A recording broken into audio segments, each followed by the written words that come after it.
Yeah, Rosita to.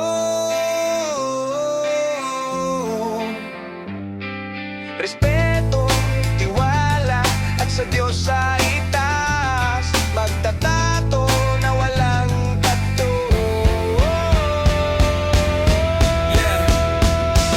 Sa bawat guhit, puso ang puhunan, larawan ng buhay, kwento iniwan, karayom na malinis, kamay na maingat, obra sa balat, tunay na tapat. Tattoo at piercing, dito'y sigurado, art na malupit, walang kapantay bro, di lang sa ganda, pati sa respeto, dito sa Rosy, tiwala